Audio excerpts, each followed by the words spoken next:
مسئلے کو سمجھائیں. مسلم کی حدیث جو ہے اس میں کم سے کم 1000 مرتبہ بھی اور 10,000 مرتبہ بھی آیا ہے اور باقی نمازوں میں بھی یہ لکھا ہوا ہے.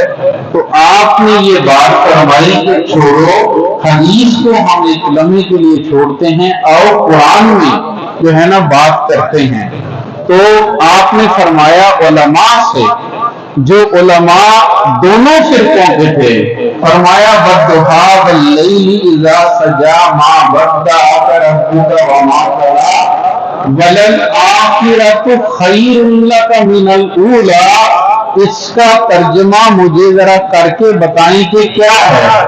سب نے کہا کہ نبی علیہ السلام کو اللہ کی ذات یہ فرما رہی ہے کہ جو آپ کی آنے والی گھڑی ہے وہ پچھلی گھڑیوں سے بہتر ہے. اب آپ نے فرمایا بھائی 1395 سال ہو گئے ان کو وصال کیے ہوئے، ان کی عمر مبارک میں یہ تھا، تو آپ 1395 سال میں ہر دن میں 24 گھنٹے، سال میں 365 دن، اور ان گھڑیوں کو جب آپ اس کو ملٹیپلائی کریں تو پھر مجھے یہ بتائیں کہ کس جگہ کی نماز جو ہے نا وہاں کا مقام زیادہ ہے. دوسرا سلسلہ اویسیہ کے حوالے سے میں یہ عرض کرتا چلوں، آپ لوگ جو یہاں پہ تشریف لائے ہیں، ما کان محمد ابا احد من رجالکم ولکن رسول اللہ وخاتم النبیین. یہ جو خاتم النبیین ہے نا جی، اس کا معنی وہ ملعون نے کیا کہ نبیوں میں اعلیٰ، اردو زبان میں کیا نبیوں میں اعلیٰ، مگر عربی زبان میں اس کا معنی ختم کرنے والے ہیں.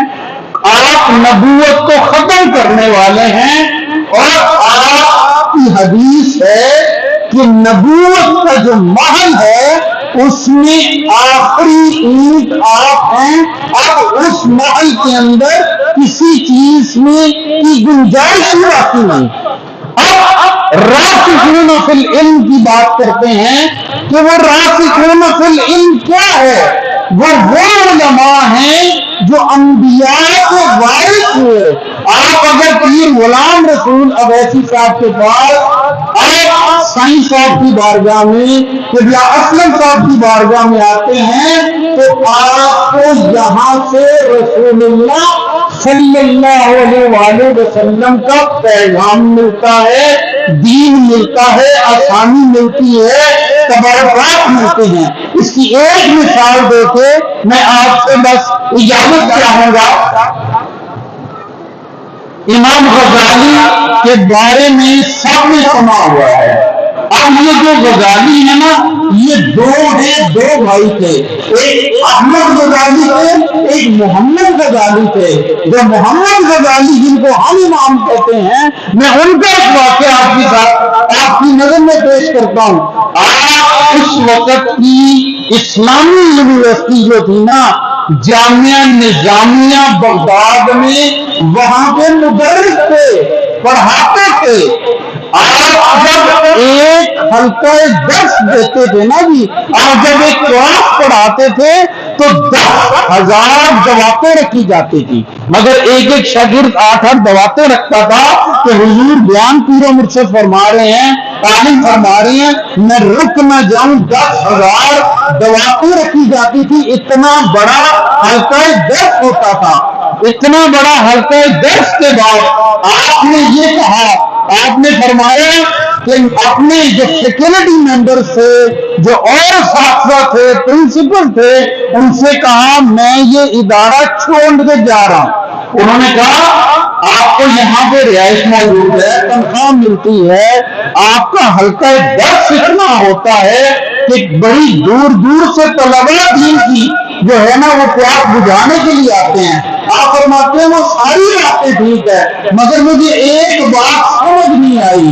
بات یہ ہے کہ میں نے پہلے پیسے دے کر حاصل کیا، پیسے لے کر انفاق کر رہا ہوں، لہذا میں نے سیاہی کا کاروبار، کالی سیاہی کا کاروبار کیا۔ ایک طرف سے پیسے لے کے علم سیکھا اور دوسری طرف سے علم کو بیچا، مگر اس میں جو لفظ اللہ موجود تھا اس کی آیات تجلیات کے بارے میں تو پتا چلا، اس کے شریعت کا پتا چلا، حدیث کا پتا چلا، تفسیر کا پتا چلا، مجھے اللہ کی معرفت نہیں ہوئی، لہذا میں یہاں سے اب جانے لگا ہوں۔ اور آپ نے یہ فرمایا کہ مجھے ایک بیعت تھا صوفیات ہے، میں یہ کہتا تھا یہ صوفی جو ہیں یہ گھنٹہ یہ روح مانگتے رہتے ہیں، یہ جو ہے اللہ اللہ کرتے رہتے ہیں، تو یہ ان کو کوئی اور کام نہیں ہے، یہ تفسیر کا جائزہ لیں، یہ حدیث کا جائزہ لیں، یہ علم فن کو دیکھیں، ان چیزوں کو دیکھیں۔ میں کہتا تھا یہ فارغ ہیں، یہ 2 گھنٹے مسجدوں میں بیٹھ کے جو پیر مرشد نے سبق دیا وہ پڑھتے رہتے ہیں۔ آپ فرماتے ہیں کہ میں پوری دنیا کے ہر شعبے کے پاس گیا، مجھے کہیں سے اللہ کی معرفت کی حقیقت نہ ملی۔ آپ فرماتے ہیں میں فنس میں ایک جگہ گیا، وہاں کچھ صوفی موجود تھے جو اللہ اللہ کر رہے تھے، میں نے یہ کہا کہ اپنی اس ضد کو چھوڑ کے ان سے پوچھو تو صحیح یہ کیا کرتے ہیں، ہو سکتے ان سے کو بات مل جائے۔ ان صوفیوں سے پوچھا کہ آپ مجھے اللہ کی معرفت سکھائیں گے، یہ جو عقدہ ہے، یہ معاملہ ہے، یہ میرا حل فرمائیں گے؟ انہوں نے کہا ہم نہیں یہ کر سکتے، ہمارے امام جو ہیں حضرت عثمان فرمیدی صاحب، آپ ان کے پاس چلے جائیں، آپ کا یہ مسئلہ وہ حل کر دیں گے۔ ایک عالم کی بات بتا رہا ہوں آپ کو، وہ ہمس میں ان کے پاس گئے، جب ان کے پاس گئے تو جیسے ہی وہاں سے مسجد میں داخل ہوئے، سلام عرض کیا تو حضرت نے کہا غزالی آ گئے؟ جی میں حضور آ گیا ہوں۔ غزالی دیکھو جہاں سے تم آئے ہو نا، وہاں کا قاعدہ یہ ہے کہ وہاں پہ علم پہلے دیا جاتا ہے، وضو کے 4 فرائض ہیں قرآن میں، وہ پہلے بتائے جاتے ہیں، عمل بعد میں کرایا جاتا ہے۔